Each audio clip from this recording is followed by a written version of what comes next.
आज हम एक बहुत ही दुखद घटना पर बात करने वाले हैं। एयर इंडिया फ्लाइट AI 171 का हादसा। हमारे पास कुछ शुरुआती रिपोर्ट्स और लेख हैं और हम कोशिश करेंगे कि इस जानकारी से जो मुख्य बातें हैं उन्हें समझ सकें। तो सबसे पहले हुआ क्या था? ये एयर इंडिया की फ्लाइट थी AI 171, एक बोइंग 787-8 ड्रीम लाइनर। ये फ्लाइट 12 जून 2025 को अहमदाबाद से लंदन गैटविक जा रही थी और इसमें कुल 242 लोग सवार थे, 230 यात्री और 12 क्रू मेंबर्स।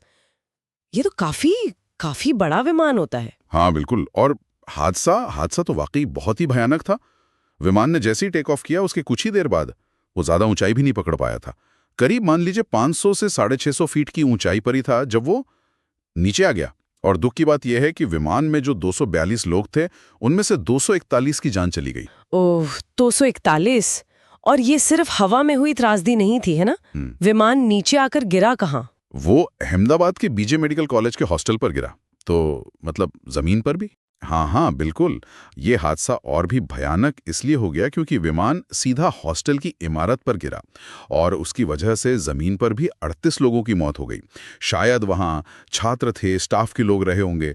तो कुल मिलाकर देखें तो 279 से ज्यादा जाने गई इस हादसे में। 279! ये आंकड़े तो सच में बहुत ही ज्यादा हैं। दिल दहला देते हैं। बिल्कुल। और इसी खौफनाक मंजर के बीच एक अविश्वसनीय बात भी है। एक यात्री जिनका नाम बताया जा रहा है विश्वास कुमार रमेश, 40 साल के हैं, भारतीय ब्रिटिश नागरिक। वो सीट 11A पर बैठे थे और वो इस हादसे में बच गए। सिर्फ एक व्यक्ति। सिर्फ एक? पूरे विमान में से? ये तो सच में यकीन करना मुश्किल है। ये बात तो इस पूरी ट्रेजेडी को और भी मार्मिक बना देती है। हाँ बिल्कुल। सोचना भी मुश्किल है कि उन पर क्या बीत रही होगी या उनका अनुभव कैसा रहा होगा। सही बात है। खैर, अब सवाल ये है कि आखिर ये हुआ कैसे? टेक ऑफ के तुरंत बाद इतनी कम ऊंचाई पर विमान क्रैश कैसे कर गया? देखिए, अभी तो जांच बिल्कुल शुरुआती स्टेज में है। सबसे अच्छी बात यह है कि विमान का ब्लैक बॉक्स मिल गया है, जिसमें फ्लाइट डेटा रिकॉर्डर यानी FDR और कॉकपिट वॉइस रिकॉर्डर CVR दोनों होते हैं। अच्छा, तो ये ब्लैक बॉक्स मिल गए हैं। ये तो बहुत जरूरी होते हैं जांच के लिए। हाँ, बहुत ज्यादा। क्योंकि इन्हीं से पता चलता है कि हादसे के ठीक पहले क्या हुआ था। विमान की स्पीड, ऊंचाई, इंजन कैसे काम कर रहे थे और पायलट आपस में क्या बात कर रहे थे, वो सब इसमें रिकॉर्ड होता है। तो शुरुआती तौर पर क्या अंदाजा लगाया जा रहा है? क्या वजह हो सकती है? देखिए, अभी जो बातें चल रही हैं उनमें जैसे इंजन में कोई खराबी या लैंडिंग गियर में कोई समस्या या फिर विमान का जो पावर सिस्टम है उसमें कोई गड़बड़ी, इन सब चीज़ों पर ध्यान दिया जा रहा है। पर यह सब अभी सिर्फ शुरुआती अनुमान है। असली वजह तो वो ब्लैक बॉक्स का डेटा और मलबे की पूरी जांच के बाद ही सामने आएगी। और ये जांच कौन कर रहा है? सिर्फ भारत की एजेंसीज? नहीं, ये काफी बड़ी जांच है क्योंकि विमान अमेरिकी कंपनी बोइंग का है और इंजन GE एरोस्पेस के हैं। तो अंतर्राष्ट्रीय नियमों के हिसाब से अमेरिका की जो एजेंसीज हैं वो भी इसमें शामिल हैं।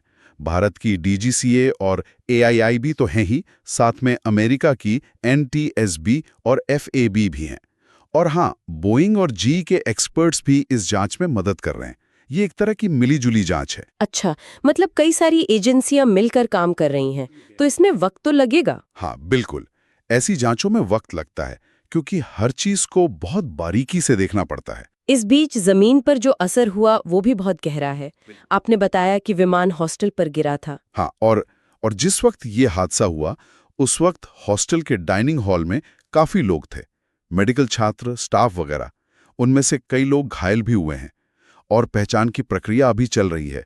DNA जांच के जरिए अब तक करीब 125 शवों की पहचान हो पाई है और उनमें से 83 को उनके परिवारों को सौंप दिया गया है।